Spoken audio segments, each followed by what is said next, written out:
joint meeting of the Glendale City Council and the Glendale Redevelopment Agency. Can we have a roll call, please? Council members Manukian. Here. Najarian. Here. Quintero. Here. Weaver. Here. Mayor Friedman. Here. And roll call for the Redevelopment Agency, please. Agency members Friedman. Here. Najarian. Here. Quintero. Here. Weaver. Here. Chair Manukian. Here. Can we hear your report, please? The agenda for the April 19, 2011 joint public meeting of the Glendale City Council and the Glendale Redevelopment Agency was posted on Thursday, April 14, 2011 on the bulletin board outside City Hall. Madam Mayor and Chair Manukian, item before you is a public hearing, Director of Community Development regarding proposed banquet facility and full-service restaurant impressions to be located at 212 North Orange Street. 1A is an agency motion approving Stage 1 and 2 design submission subject to comments and conditions of the council and the agency. B is council motion approving a conditional use permit for a banquet facility and for on-site sales, service, and consumption of alcoholic beverages based on findings and conditions. 1C is agency motion approving the A2 space parking exception based on findings and conditions. And I believe the city attorney may have some additional comments on how these are presented to you. Okay. Mr. Hagani. Good afternoon and congratulations. Mayor, you might want to open up a public hearing. Oh, thank you very much. We will open the public hearing. Good afternoon and congratulations, Madam Mayor and Mr. Chair. I'm here to start by giving some context about this case. I was asked by at least one councilman why we put this item today. I must say that the parking exceptions process, which is one thing that is part of the application for this particular case, is no longer going to be in existence, and this was a chance for us to, since the application came in under the parking exceptions process, we wanted to make sure that the applicant would have the benefit of using that process while it was still available. Number two is procedurally, this is one case that we are bundling conditional use permits with design review under the agency and city council approval in the downtown specific plan. You might remember that a while ago we combined those. Typically we used to take CUPs to the hearing officer and bring the design process to the agency and council.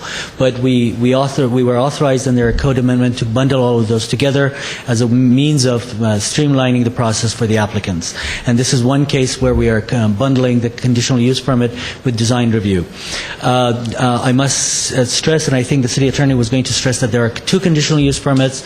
I'm going to ask Chris Baxter, the case planner who has worked on this, to present the case and introduce the two conditional use permits and the design review that we're recommending for approval. Chris Baxter. Thank you, sir. If you would like to,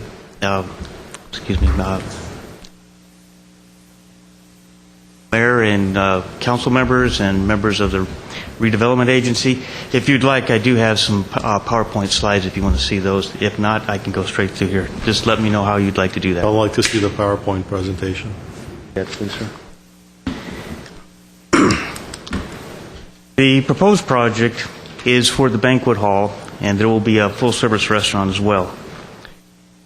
It'll be located at 212 North Orange in the mid-Orange district of the Downtown Pacific Plan, and it will replace the Christian Supply Center of Glendale, which had been there since 1971 and has not been there for a year and a half, well, maybe a little longer. It's been vacant. It's a vacant building right now. Which building is it? Is it the garage structure? It's right here, sir. Okay. The photos I took were to primarily show the context of this building and parking structures available in the area. So we'll get to see the property, but that's the one that I put the laser beam on. That is the project site right there. The property includes that building, which is 6,900 square feet. It was constructed during 1945-1946. It's located on a 7,700 square foot lot. If you go in through the front doors here, there's going to be a small addition to the front to bring this facade toward the street, about 180 square feet.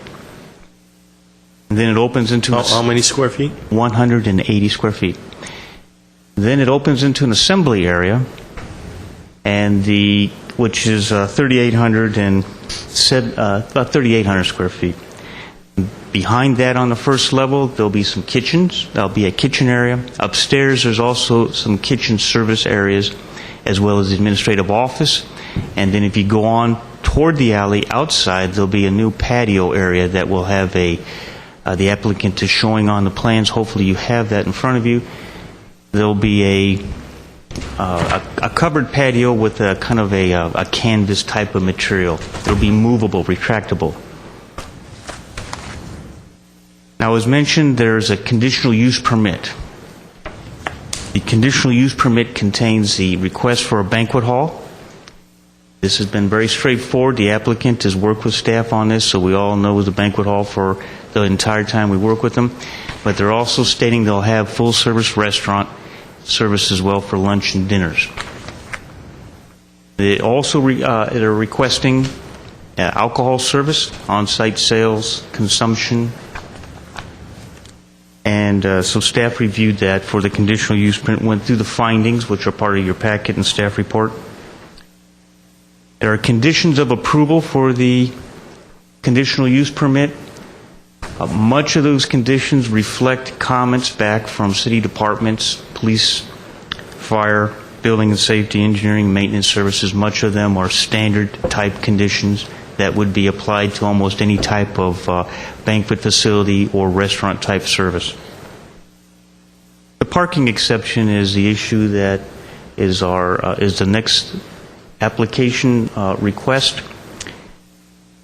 The assembly area is the one area that we park for that's how we count the parking, not the entire building. The entire building, once it's built out, is about 7,100 square feet with that 180 square foot addition.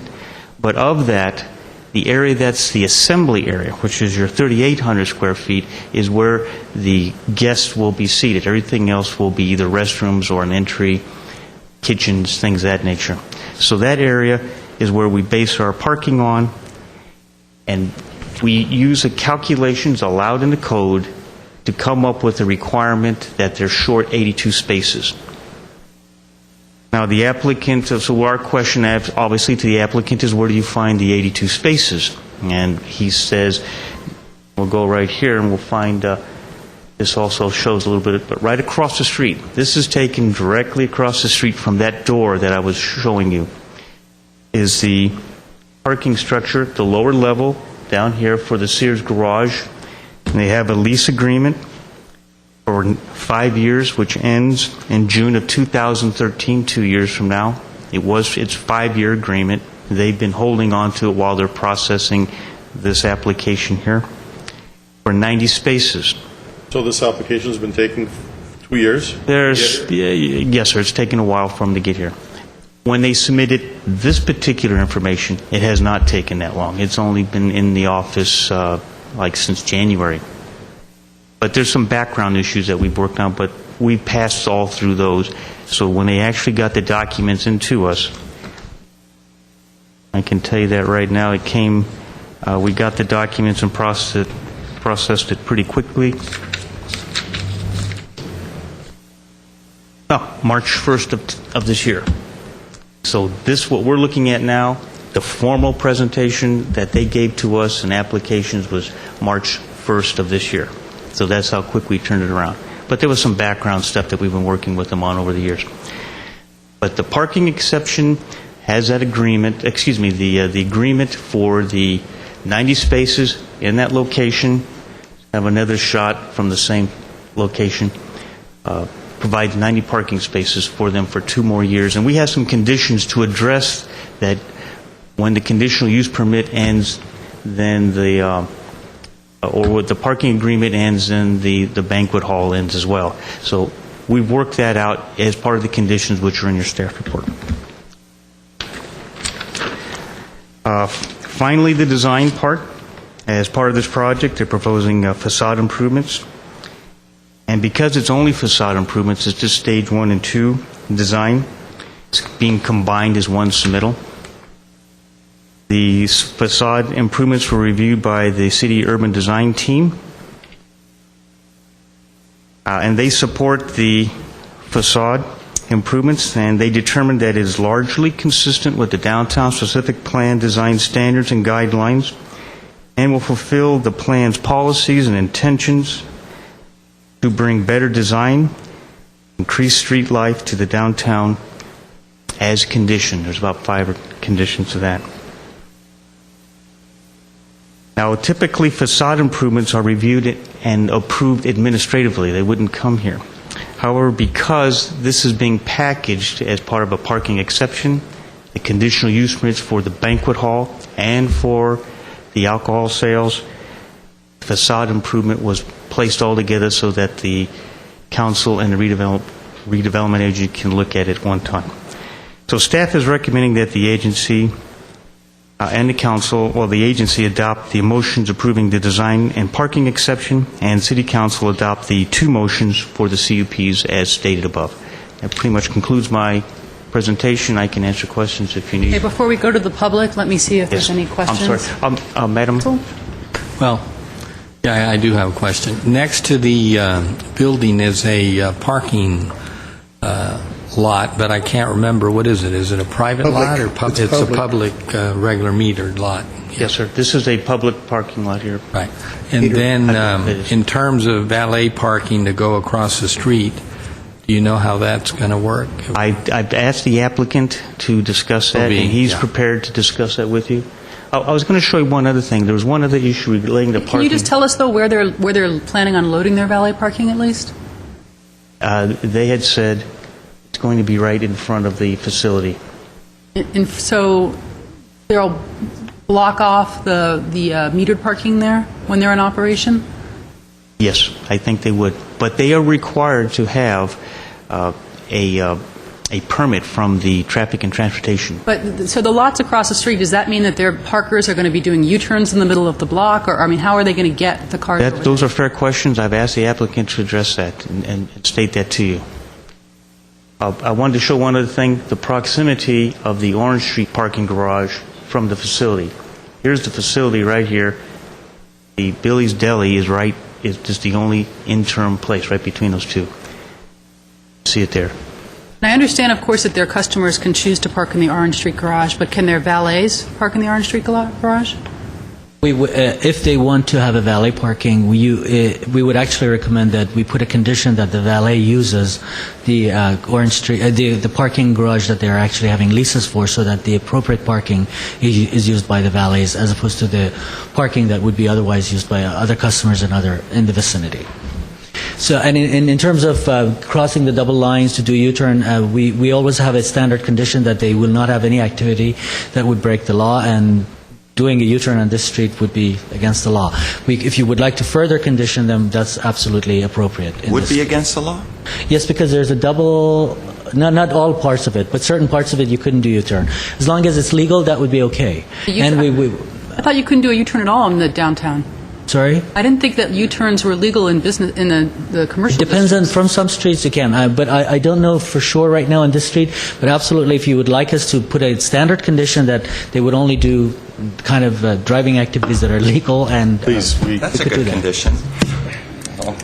But those things are Follow- usually taken for granted because we assume that they will follow the law. Sorry. I also have a question. As I was reading the report, the establishment currently has 28 parking credit. Right. From the pre-existing. However, there are no 28 parking spaces that the building has. They're credited because of the Right, I non-conforming understand. status. Therefore, we are requiring them to have much less of a parking capacity than what is required by code. Basically, the difference. The difference. Yes. Did the prior establishment have any kind of parking exception or anything of that sort? No, they were a retail They store. didn't have an exception? No, they didn't. And they were a retail store that were operating with no parking, however, they needed 28 parking spaces? Right. Where's the 28 parking spaces? Yes, members of the council and agency. The previous business was built in 1945-46 before there was any parking requirements. In fact, parking requirements... They had been there that long? That building has been there that long. No, what's the business? Business in 71. 1971, there wasn't any parking requirements. You remember that long? I do have a memory of that. That's correct, sir. Yeah. Now, there's the history. We have a history of parking. 1976, retail parking was one space for every 500 square feet. Okay, Now it's one space for every 250 square feet. okay. Now, But the issue for me is that we're requiring them to have 80-some-odd parking spaces, and we're giving them credit for 28 non-existent parking spaces. That is correct, sir. That is the way the code reads at this point. There's two sections of the code that allow it. Is that by code? Is it... That is in our code, and that is actually a standard way that zoning codes in general address parking changes in established older neighborhoods, because across the United States there are places where buildings were built in the 20s, 30s, 40s prior to now, and then they have been operating under existing conditions for a long time. So the idea is that you only require the additional parking when there is a change of use, or else if they continue the same category of uses within the same building, you do not What is the capacity of the building? in terms of the occupancy? In terms of the banquet facility? The occupancy load is about 296 people. So about 300? Yes, sir. Well, actually, yes, about 300. So at that point, if you were to put 2 people per car, and I know that's not that many, but you could put 3 people in some, but if you were to say 2 people per car, it's 148 spaces.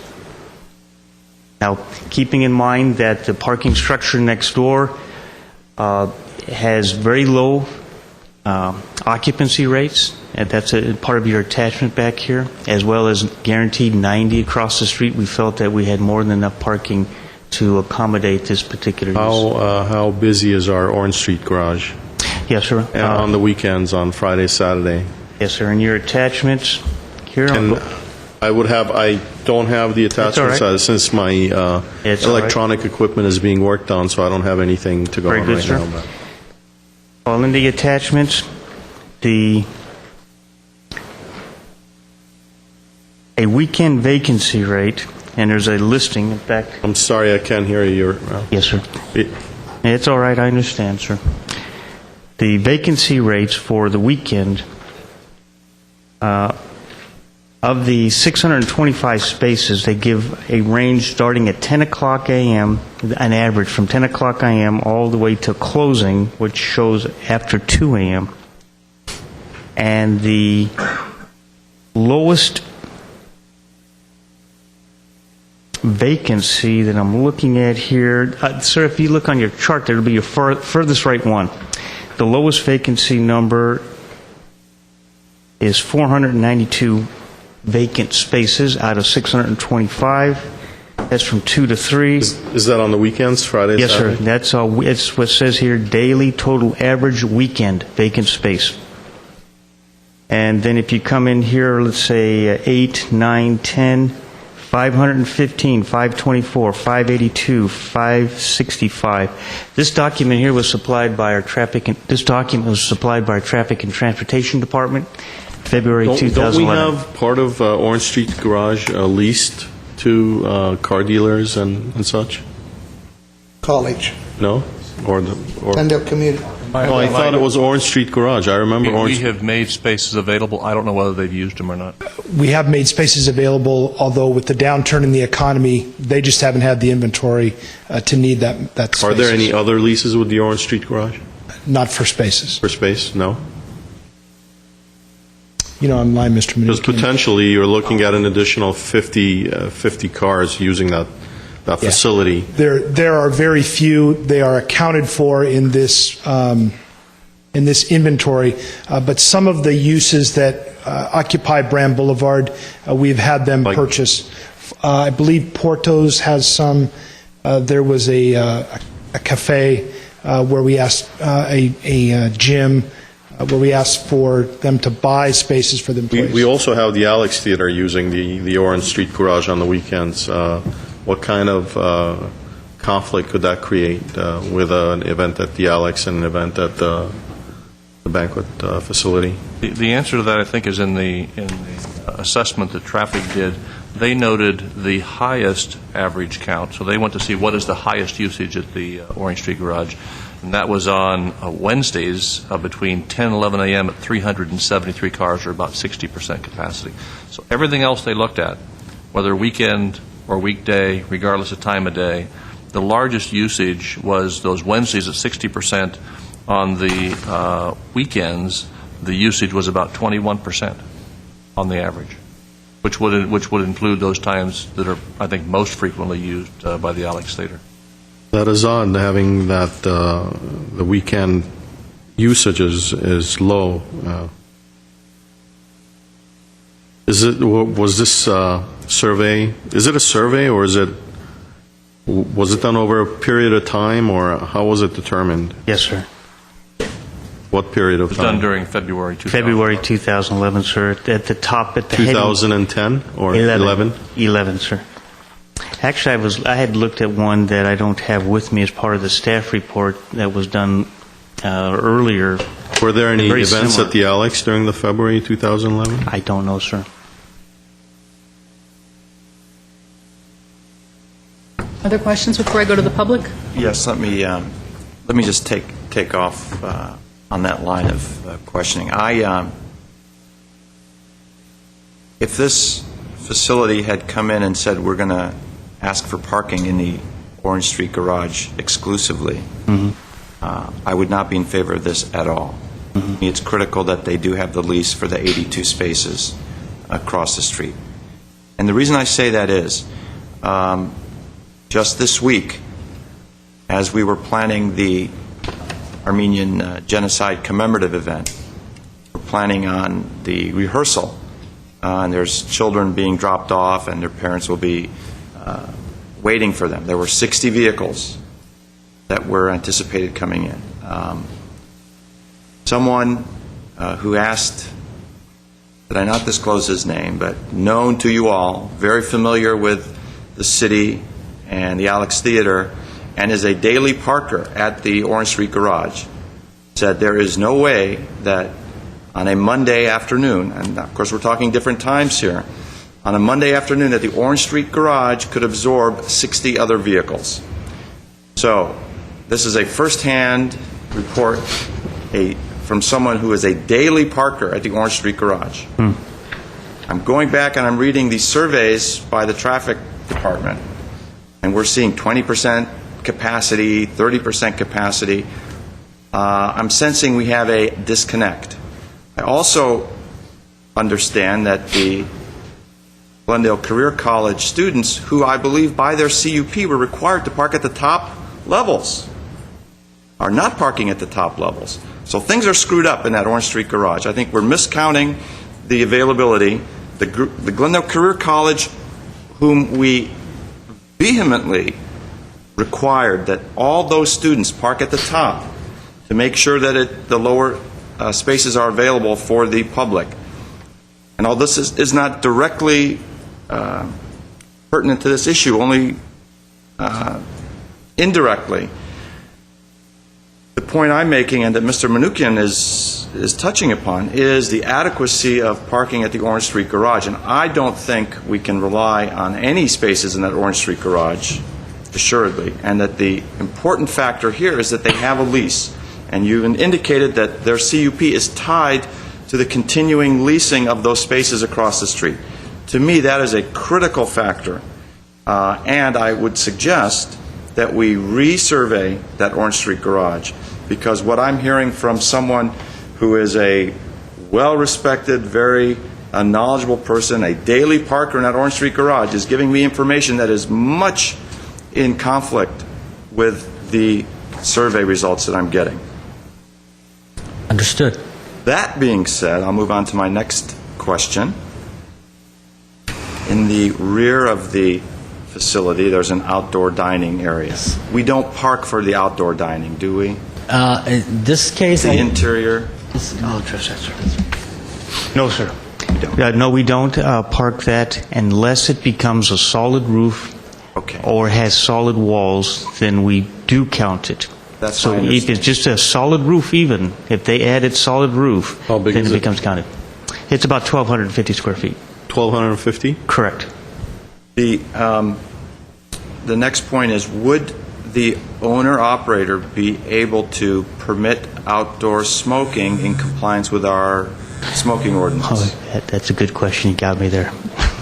In compliance, I mean, with the distance and the percentage of non-smoking versus smoking near the entrance and everything else, there's nothing that would prohibit him from permitting smoking if it complies with our code. Not unless you include it as a condition of the CUP, but under our code right now, everything would have to be assessed and analyzed, the distances between tables and the like, to determine if that smoking would be permitted under our clean or fresh air ordinance. Okay. We do have a condition that reinforces that, where we state that they must comply with that Chapter 38. Okay. That's kind of redundant, complying with the Yes, I know. vehicle code and complying with our smoking ordinance. I think it goes without saying. Yes, sir. On another side note, I just keep digressing here.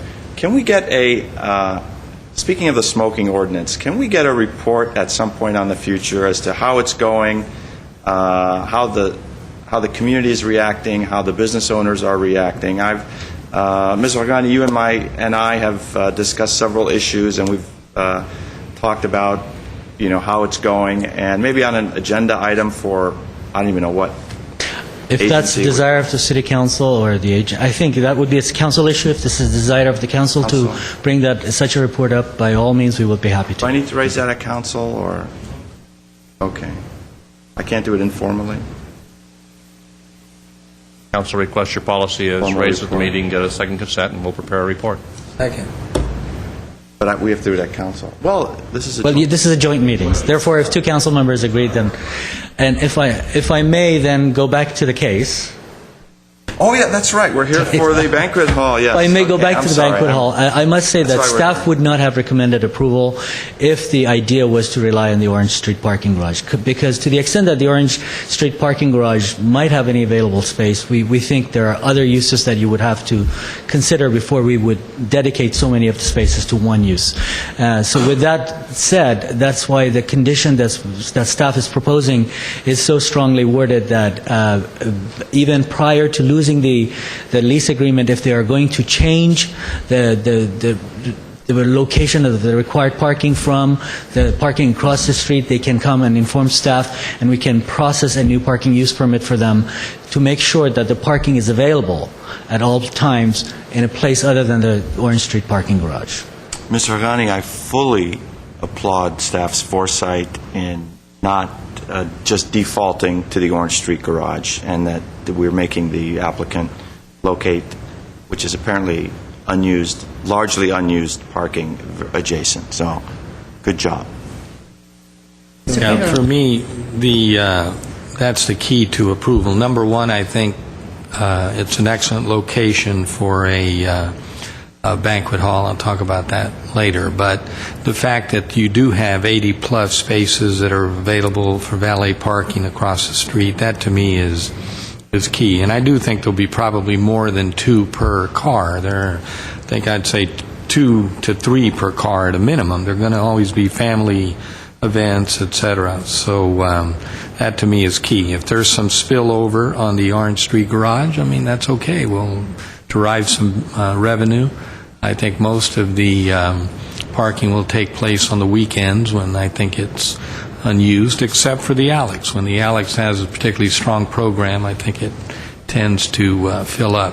But the valet parking across the street, I think, is key. And that particular parking structure certainly needs some help. I mean, Giggles, I think there's some Giggles patrons that park there, but for the most part, it's a big structure and can more than handle the guest at the banquet hall. Okay, let me move on to the public. Could I ask a question first? John, will you tell me again about the curbside valet parking Will they have to get a permit for that? They would have to get a permit to use the curbside meters for valet parking, and the Transportation Division would be conditioning them appropriately as they do with every other valet parking on the public right-of-way. Thank you. I might add one thing about the fire department's condition. The fire department asked us to put a condition that they would not be allowed to put a trellis on the patio. We put that in today. The applicant said that he would work with the fire department to do a trellis that would be acceptable by the fire department. So we're proposing to change that condition to say, unless otherwise permitted by the fire department. Okay. Let me move to the public. Herbert Milano.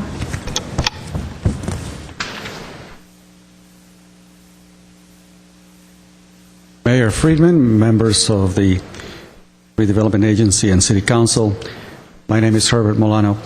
I would like to ask if I may have maybe an extra minute. Should I go over my comments? No, we're going to keep everyone at 3 for this subject. I don't see any other members of the public, so I'll try to I have make other it. cards. Oh, you do? Excellent.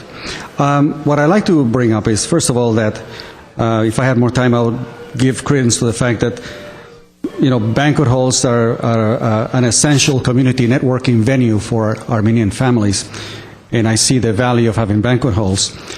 And I also see a significant value in having banquet halls on Orange Street, primarily because there are so many vacant parking spaces of the nearby businesses.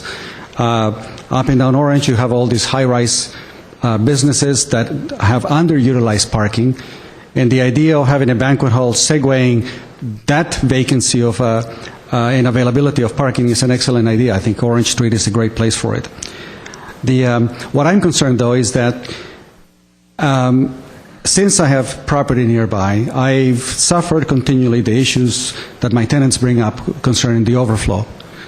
And I have friends who own businesses on Brand Boulevard as well who are not here. And I think that when we take a look at the impact on Orange Street parking, which is my main issue, is that we're looking at it at a time when the economy is down. And by looking at and using averages, I think it gives us an inappropriate view of what the overall impact of the Orange Street garage is going to be. I think that doing a regular evaluation of the peak utilization of Orange Street parking is essential, because it is only then that you're able to see the overall impact on the community and on the other businesses, and that any CUP may have to be evaluated along with regard to the use of this parking structure, because as the economy improves, it may very well impact negatively the other businesses along Brand Boulevard whose customers may very well need that parking. I want to address to you how easy it is for us to go to Burbank and find available parking practically any time. And I think that we should look very carefully when we're basically giving up this public facility, even though it may have current available parking, and what the impact may be in the future. It is also my suggestion that the city take on a continual basis a survey of open parking available on the street in the residential areas. We don't get that, and I wish we would, so that we know what the overflow impact has been on the residential areas. Thank you very much. Thank you. Katchik Tamorian.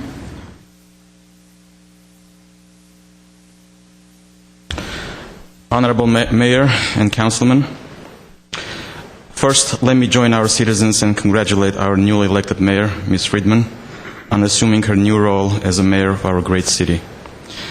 My name is Katchik Timurian, and I'm the general managing partner of the proposed restaurant and banquet hall project on Orange Street. I'm very thrilled about the project and would like to share my excitement in taking part of these redevelopment efforts in the Glendale downtown area. With all the other interesting and promising projects in the city, the expansion of Americana Mall, Broadway housing redevelopment of the former Circuit City site, proposed nearby Hyatt Hotel construction, and many other developments throughout the city, we hope this project would blend and mix in and bring its own character, its own colors to the landscape of the Glendale downtown area. Ms. Friedman had once commented regarding the development of the Broadway housing project, and I quote, "This is the beginning of a renaissance for the downtown." Well, we're simply excited and delighted to be part of and contribute to the renaissance for our wonderful city downtown area. I would like to take this opportunity and express my heartfelt thanks to the city staff, specifically the Redevelopment Agency, Planning, Zoning, and all other departments for their efforts in helping and guiding us through during the planning stages for this project over the past few months.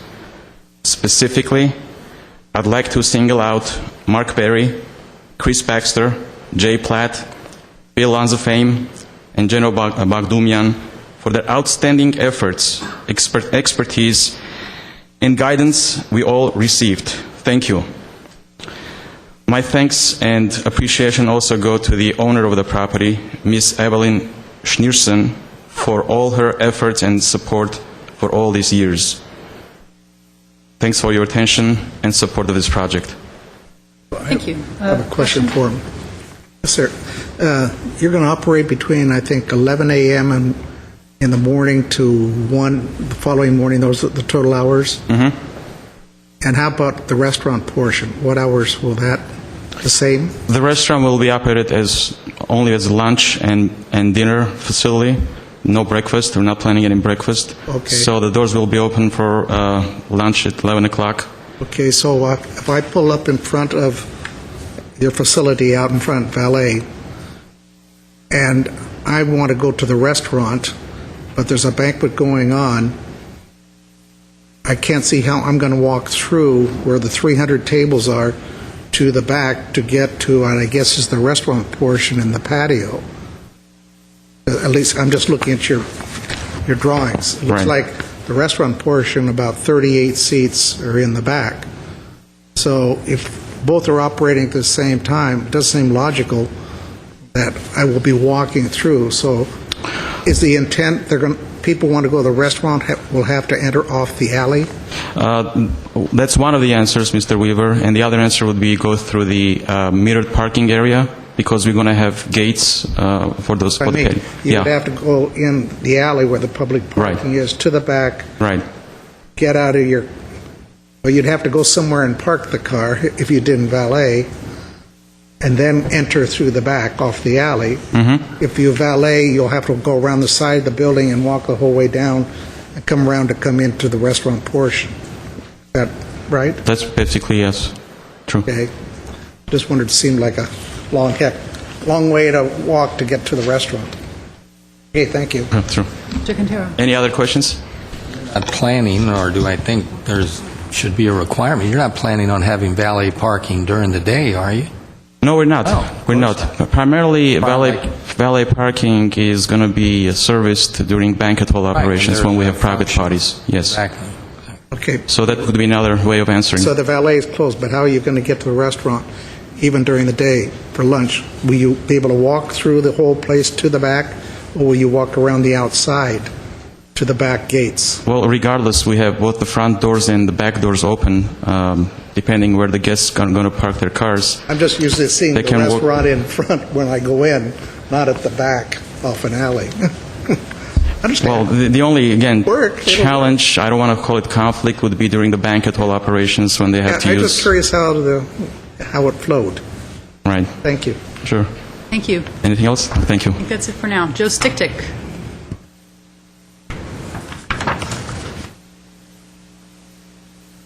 Good afternoon, Mayor and City Council members and City staff. My name is Joe Stidick. I'm here on behalf of the property owner. Our firm also represented the owner in the negotiations for this lease. Obviously, we're here to ask you for support of this project. I think maybe the architect can clarify the questions about access, because it was kind of confusing the way Kachik was responding to that, so maybe that question could be answered. But I, too, as the owner and the tenant, relied on city information in order to make a determination where do you go for parking. And parking is always the nemesis for this kind of project for a restaurant, because there are high parking user requirements. And just to maybe clarify and come at it from a little different direction, I have a copy of the November of 2009 survey, which was done in a very active month in comparison to February of 2011. In November of 2009, the utilization rate on weekends was 24% of the Orange Street parking structure. The peak weekday was roughly 40%. And if you do that analysis today, and I think Mr. Starbird pointed it out, weekend utilization is about 21%, and weekday is about 46%. And this, the 2003 survey was taken on a Wednesday. So, I mean, that's the peak time. Historically, the auto dealers have had a number of spaces in the Orange Street parking structure, and in the November 2009 report, it showed that there were 30 that were allocated to the auto dealers. In the February 2011, it indicates 0. Assuming that's still in place, because I think it is, those 30 auto spaces, if were eliminated, constitute roughly 37% of the 82 that are required of the tenant. I think the reality of it is that people are people. They view a parking space wherever it's most convenient to go. And when you have a banquet, they can be directed to park across the street. But the reality is, if there's parking down the street that they can obtain for an economical price, or even free for that matter, then that's where they're going to go. So the impact of the utilization rate on the Orange Street garage is really important to kind of keep in the back of your mind. Assuming these numbers are correct, and we only have these numbers to work from, they're provided by the city, so if those need to be reanalyzed, hopefully we'd have an opportunity to look at those too. But based on the utilization rate, the Orange Street parking structure is significantly underutilized. But really, to backstop that issue, he's entered into a lease agreement with the parking structure at Sears, which again is an underutilized parking structure. So we believe that there's adequate parking to accommodate the uses that are proposed for the site. It's hard for anyone to control what people do in terms of making turns, U-turns, those type of things, but that's why we have a police department. Thank you. Thank you. Now I'm going to close the public hearing and go to comments from the agency. Mr. Quintero. Okay, well, I will start by saying I am in favor of this project. I know that the applicant has been working for a long time, and I've driven down Orange numerous times and wondered when exactly they would be coming to talk to us about it. But let me start with Orange Street. I mean, if you take Orange all the way from sort of one dead end to the other dead end, there are literally no businesses that directly front Orange that I can think of. You've got the deli, which hopefully will continue in service, but everything else at the corner of Wilson and Orange, there's a business, more than one, but they sort of front Wilson, etc. So this is a street that needs help, and I think from a commercial viewpoint, and I think that this particular use is perfect. I mean, there are banquet halls next to residential areas that have caused issues for homeowners and apartment dwellers, etc., property owners. This won't. They've got adequate parking, I think, with the 80-plus that they'll be leasing. They're running a business. If they find a need for more leased parking across the street, I have a feeling that they'll be interested in doing that. And then whatever overflow or people that don't want to do valet have the Orange Street garage. It's the most modern of our garages, certainly the most underutilized in terms of all the times that I've parked there, and I do park there all the time because it's the best way to get to Brand. So I think that combination is perfect. I don't think there's going to be any issues, pertaining to this banquet hall. I'm very happy it's come before us. I like the design, both the inside renderings that we've seen and the facade, and so I think it's going to be a successful business in the right location. We're trying to make it a little more entertaining to be in the downtown, and I think this helps the cause. Giggles on the weekends, that lot and some of the others are somewhat busy from all the patrons going to Giggles, so I think it will help Orange Street quite a bit. So I'm very happy to vote in favor of this banquet hall. And if it is a banquet hall and nothing else, I'm fine with that. If there's a restaurant portion, then great. I'm sure that'll do okay, but to have it as a banquet hall is just fine. Nigerian. First of all, credit to the applicant for coming in and calling it what it is, as a banquet hall. Much of the difficulties we've had as a council is when we have these applicants that come in and say that they're going to have a full-service restaurant, and they really don't intend to do so, and they eventually become a banquet hall. So I think that was very helpful to staff. It's very helpful to council. So we think of the uses and the intensity that a banquet hall generates. Mr. Quintero is right. There really is not much fronting Orange, maybe that center theater, and that's about it. I walk those streets quite often. It's kind of dead. The main impact here is on the parking, and I am very much concerned about parking. As I said, I don't want to be the part of the council that future councils point to 8, 12 years down the road, like we point to the guys that permitted all those apartment buildings in central Glendale and say, look what these guys did. They didn't know what they were doing. Mr. Clerk, there's a slide maybe before there. One more. No, back. Keep going. Yeah, one more. Yeah, right there. So, in addition to the Orange Street Garage, there is public parking that is being made available. So the 82 spaces are only reserved for the valet parkers. So the valet would come in and would not have to deal with a cashier or anything. They'll wave and be identified. So in addition to that, anyone who does not wish to valet, presumably, and I'm not sure what these hours are, I think this is Joe's Parking or something like that, the patrons could just pop right into the parking there as a regular per diem or a la carte parker and pay the $3. So to me, that really is important, that there's the valet, and there's also plenty of parking in there should anyone wish to skip the valet. Probably a wash, though, between the valet charge or whatever, and just pay the $3, park, and come across the street. So to me, those are really that really is the important issue to me, and I think the applicant addresses it to my satisfaction. And although I'm concerned about overflow into the neighborhoods, I don't think that that's a likely probability in this certain configuration. So I do support the project. Thank you. Other comments, Mr. Manikian? Well, I had a question from staff. How many parking spaces would a 1,250 square foot restaurant require?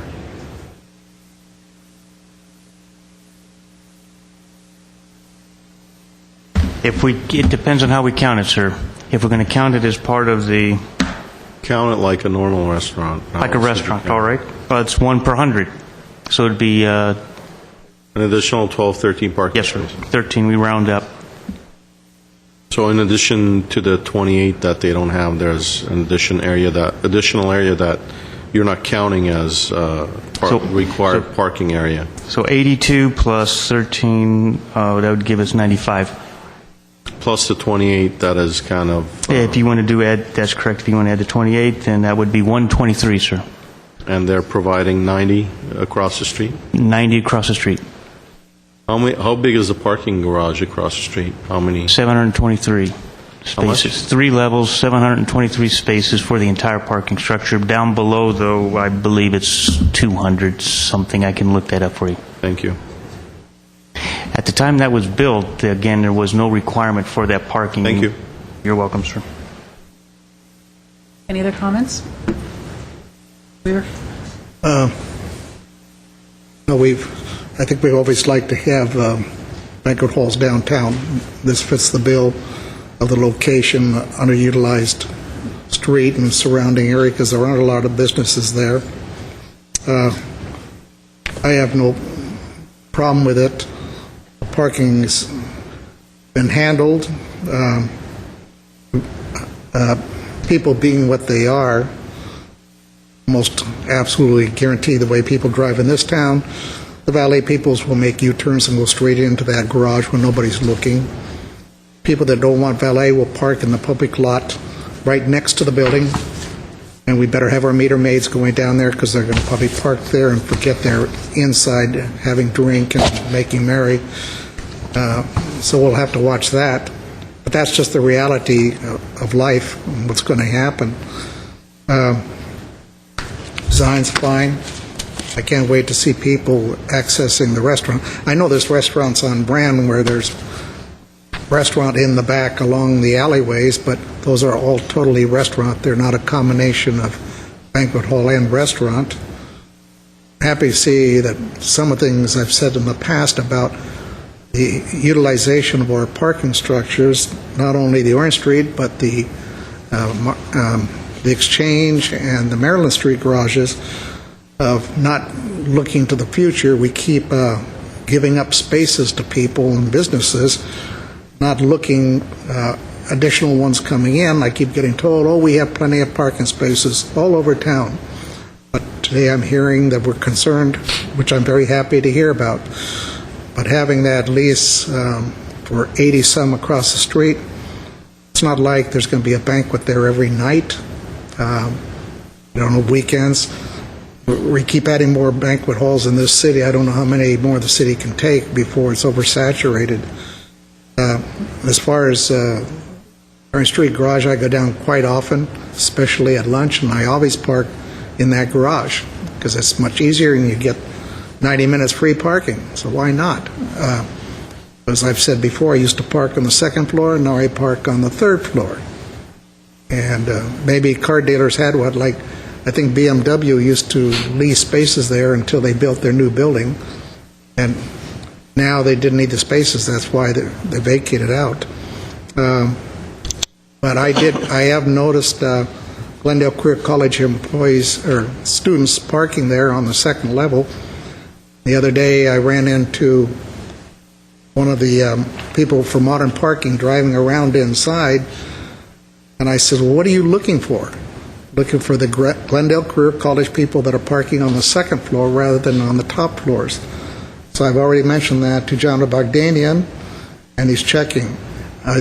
For me, I told Jono I do not understand how that lady in the cart driving around can see if they have a sticker. If it's on the front, they're not going to see it. It'd be better on the bumper on the back, so when she's driving, she'd have a better chance of seeing. So Jono said he would look into that. But if the capacity runs out, I guess that's a good thing. It means Glendale is prospering downtown. But we're going to have to build more garages. That's guaranteed. When this economy turns around, expands, we'll need it. But I can see no reason to object with the parking and the location of this banquet hall to say no to it. So I'll support it. Okay, I have a quick question for the applicant. Whoever wants to field it. Is the valet parking going to be a service that you contract out, or are you going to operate it yourself? We haven't decided that, Ms. Mayor. Okay, thanks. That was my question. Sure. My biggest concern with this is actually the valet. My experience with valets is that they drive as quickly as they can to park the cars to get the people in, understandably, which isn't such a big deal if you're driving from the front of a building into a lot that's right next door. But when you have to cross a street in an area that tonight we have the Safe and Healthy Streets program coming up where we're trying to encourage pedestrians and bicycles in our downtown and all over the city, that starts to worry me. I would like the traffic department to sit down and develop a plan with the applicant of exactly how these valets get in and out of this lot so that it's not left up to chance and that we condition that whatever is developed and whatever traffic thinks is the safest way to park these cars is how the cars must be parked. And that will be a condition that will be enforced. And even if it takes a little more time to park those cars, I would think the last thing that the applicant wants is for one of their valets in their haste to park the car to run over one of your customers who's also walking from somewhere else or hit another car. So that, for me, would be a condition that I would want to see for approval, because that's okay. Because I don't think that we want the chaos of them trying to, take the shortest route. And I see nods from the applicant, so it sounds like that's acceptable. That would certainly make me feel a lot better. In terms of the parking, when we talk about, Mr. Weaver used the term that we need to look to the future. Well, to me, the future that I would like to see is a future where our parking lots are maxed out. What a better thing to give to our downtown businesses than more bodies. And certainly in this recession, we shouldn't be talking about, hey, we don't want to risk bringing more people to our downtown. It should be exactly the opposite. We should be saying, we have a problem. Our parking lots are underutilized. We are not getting the people into the downtown that we would like to. We have ample open-air parking lots that are owned by the redevelopment agency that are a complete and total waste of real estate. That should be, at some point, parking structures, maybe with retail on the bottom to make them a little friendlier. But we have the capacity to build those lots, and hopefully we'll get to the place where we need that, because that means that our downtown and our businesses are successful. We also now, in our new downtown, in our parking plan, I don't remember what it's called, but we have the in lieu fees that are being paid that will go to support exactly that, building more parking lots if necessary. So we finally have some financing mechanism for that if we ever get there, and if we don't, we don't. But I'm not worried about having too many people in our downtown for what we... Right now, the Sears lot across the street shows you that we have parking that's not being utilized. We need to be cleverer about that. We have buildings that are empty at night, skyscrapers whose parking lots are empty, and helping and encouraging businesses like this one to use those spaces is really the smart way to do it. Because I think we have more than enough parking in our downtown. Not in the residential neighborhoods around it, certainly, but in our downtown, we just have to be smarter about using those spots. And we have a lot of empty spots, particularly at night, which is when this business will be operating. So those are my comments. I support it with those conditions, as well as with the conditions of the planning staff for the design of the building. And I think there was another condition that someone brought up. There's something else. I think I did hear, Obey all laws. Obey all laws. I would say that I would like to condition that the valets do not use the Orange Street garage, that the valets have to use that lot across the street. And would you also are you going to allow your customers to park in that lot, or is only valets? Primarily for the valets. Okay, that was my question. Okay, so those are the conditions upon which I would be comfortable. But it's also my understanding, once again, just visually, that garage is open for business on the weekends. Right. So as the clientele builds up, I have a feeling people will look to that garage to park or use the Orange Street. Obviously, we would get the revenues from Orange Street garage, but they choose, I thought it was Frank's parking, is it Joe's? I'm not sure. Anyway, they'll use that structure across the street, because I know Giggles patrons seem to use that structure a lot on the weekends. I just thought of one thing. A lot of people might just choose to park in the Sears parking lot and then jaywalk across the street to the banquet hall. You don't know what's going to happen with it. They could come from all directions. They might ride their bikes. I'd ride their In their bikes. evening gowns? Even I wouldn't do that. I have one Tricycles, question. anything. Yes. Next to the proposed banquet hall is the institution Billy's. Yes. Have they objected at all to any of this? I presume they're okay with it. It'll bring more hungry people, more exposure to a... Okay, as long as there's no objection. They park in Not the gotten Orange any Street. comments. Okay. They park in the Orange Street garage because I see them going and coming. Not so much as the parking, but anyway, that's fine. I just want to make sure they're on board. And Billy's, home of the best breakfast, arguably, in Glendale. Not to give them a free plug or anything. But. Okay, then, if there's no other comments, I will entertain a motion. That's 1B. Let's see. Any of the findings and conditions. Two hands from the attorneys. Need conditions. Yes, Madam Mayor, members of the Redevelopment Agency as well, we would are adding a motion. The original motion that you see at B is the council motion, which is for both the conditional use permit for the banquet hall as well as for on-site sales, service, and consumption. So what we're doing is at 1B will be council motion approving a conditional use permit for a banquet facility based on findings and conditions, and then we're adding a new council motion at 1D, and that is to approve the conditional use permit for on-site sales, service, and consumption of alcoholic beverages based on findings and conditions. So A is the agency motion approving the design review stages 1 and 2. B is the council motion approving the conditional use permit for the banquet facility. C is the agency motion for the parking exception. D is for the on-site sales and consumption. Because of the concern for the parking exception, it's recommended that you consider the agency motion at 1C for the parking exception first. If that passes, then the rest of the project can be voted. And what about the conditions that we discussed? The fire. And what 1B, condition number 29, will be amended as recommended by the director, Hassan Haghani, unless otherwise permitted by the fire department. That is pertaining to the proposed trellis not being permitted. But there was another condition that I had asked for Yes. planning to come up with a plan, a route for the valets. That would be added to 1C.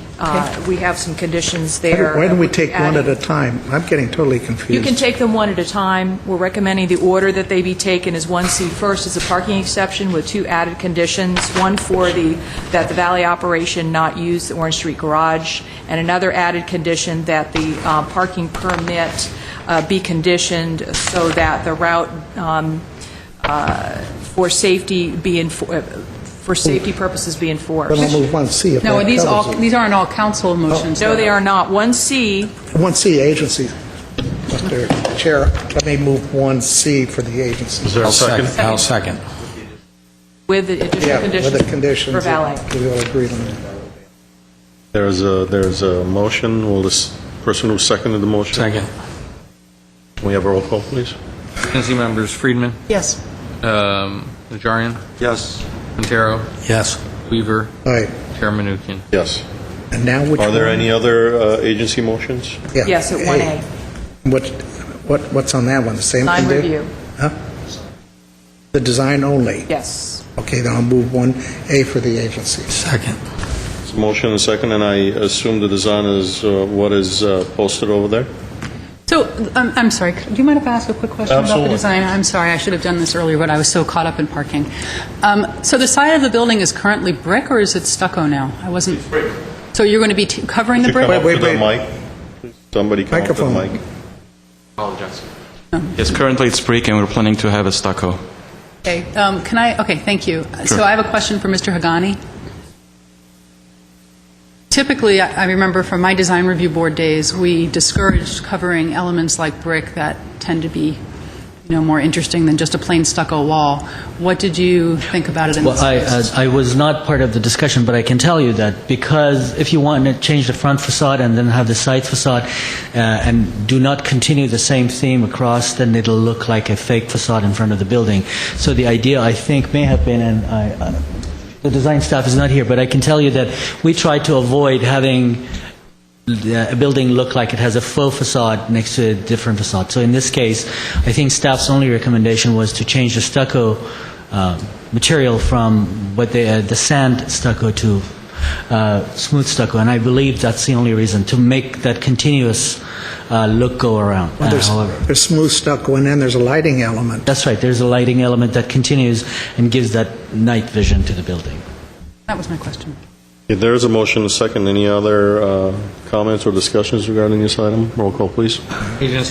Agency members Friedman, Yes. Najarian, Yes. Quintero, Yes. Weaver, Aye. Chairman Menuchyan. Yes. But what happens on 1B?